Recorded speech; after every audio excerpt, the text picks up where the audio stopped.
So did you do it here? It's 11:45 p.m. June 10th, 2018. We're currently at the Space Weather Prediction Center from NOAA. It's Monday, June 11th, 3:44 UTC is what we're at there. But I'm going to show you a little bit of something about the LASCO. I know not everybody's been here. It can be intimidating sometimes. I've got it set on 400% zoom already, so it might look a little different to you. So we got the LASCO coronagraph here is what we're going to look at. LASCO C2 and C3 is on this page. What I want to do is go down here. This is how they give it to you. They show you the usage, what it's used for. LASCO images have been used by the SWPC Forecast Office to characterize the solar corona, heating, and transient events, including CMEs, and to see the effects of the corona on the solar wind. More recently, the LASCO images are vital to the WSA Enlil model that became operational in October of 2011. WSA Enlil has become an important tool for forecasting the impact of coronal mass ejections and the effects of the solar wind on Earth. Impacts. You've got links you can check on what they may impact. History. The LASCO chronographs are part of the SOHO suite of instruments that were launched in December of 1995. SWPC has made use of the chronograph images in their forecast office since they have been available, and more recently in the WSA Enlil model. Data. You can get your real-time images at this link, archived images at this link. Details. The large angle and spectrometric coronagraph LASCO instrument is one of 11 instruments included on the joint NASA ESA European Space Agency SOHO Solar and Heliospheric Observatory spacecraft. SOHO was launched on December 2nd, 1995 at 0808 UT or 0308 EST from Kennedy Space Center. 8's an important number. China loves it, and it's all over in this country now. Cape Canaveral, Florida, the LASCO instrument is a set of 3 coronagraphs that image the solar corona from 1.1 to 32 solar radii. It is convenient to measure distances in terms of solar radii. One solar radius is about 700,000 kilometers, or 420,000 miles, or 16 arc minutes. A coronagraph is a telescope from a solar disk in order to see the extremely faint emission from the corona region around the sun called the corona. That would be these faint images coming off the corona. And these faint images. Now what they're not looking at is that. They're not looking at all the goings-ons in the background of the star fields. But what you do when you get here, I'm going to show you how to show this who's boss. You're the boss. You got to click on the arrows to get them going. They'll load for you.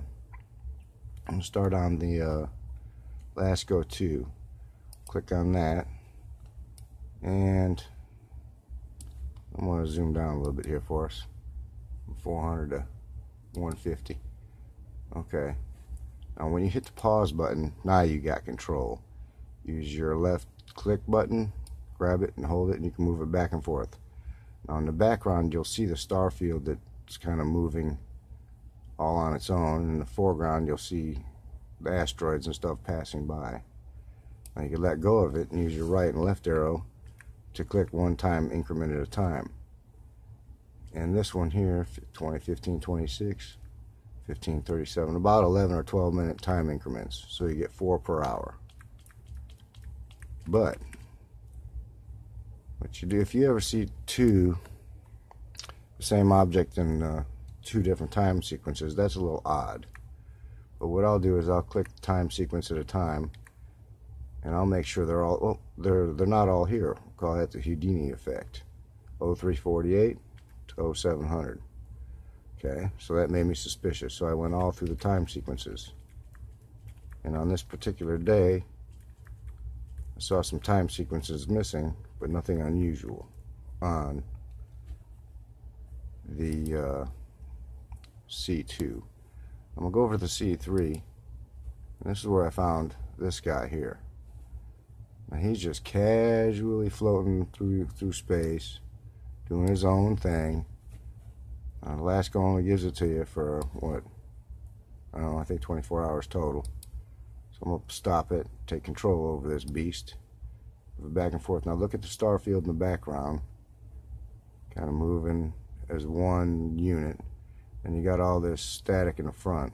You see all the glitches going on. Well, they're not paying attention to that. They're looking at the faint, what's that, the corona, what are they calling that, the corona. But check this out, this is cool. I know there's a lot of people out there who already know what that is. They already know.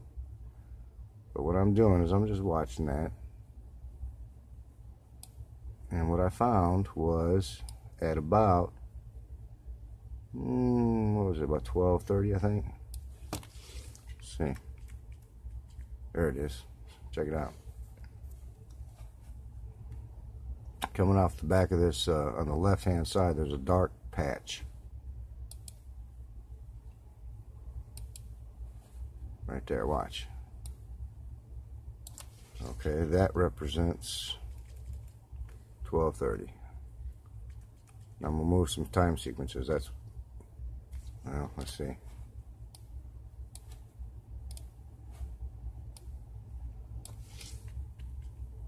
No, it's not working for me.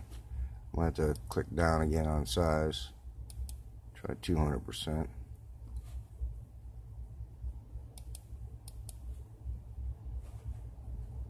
Sorry, folks. Go back to 150. Heck with it. Stop it.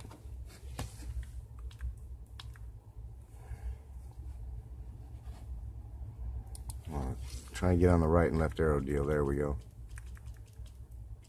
Okay, see here. See these two parallel lines? Now that's at 11:18 UTC. 11:06. 11:18. There's a stuck frame. That's the same image. The image doesn't change there. Okay. 11:30, 11:42, 11:54, and the black shadow behind that object on the left side is not there yet. There it is. 12:30, 11:54, 12:30. So there's time missing there. The Houdini effect. See? And that shadow on the left side disappears.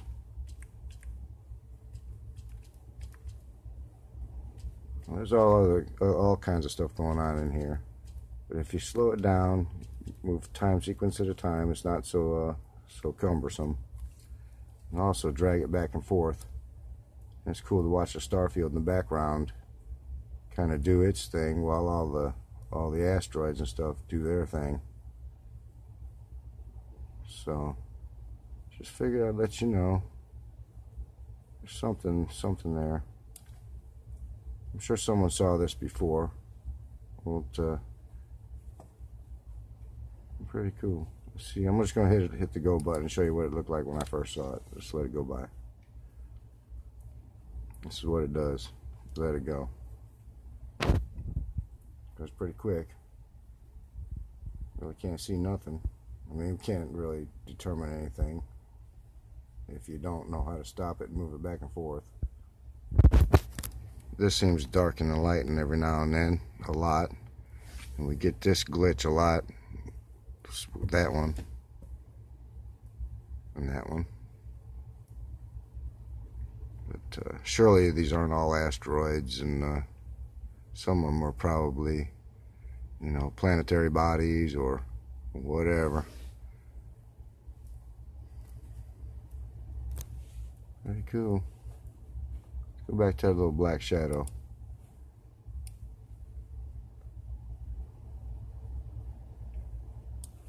(10:30 UTC). 10:42. See, there's that stuck image again. We got interference on the right. 11:06, 11:18. See, same image. Nothing moves. Nothing at all. Then we got 11:30. It moved again. 12:30, we get that little odd occurrence there. Almost looks like it's coming from that object. Who knows? Leave that to the experts. Did you do it?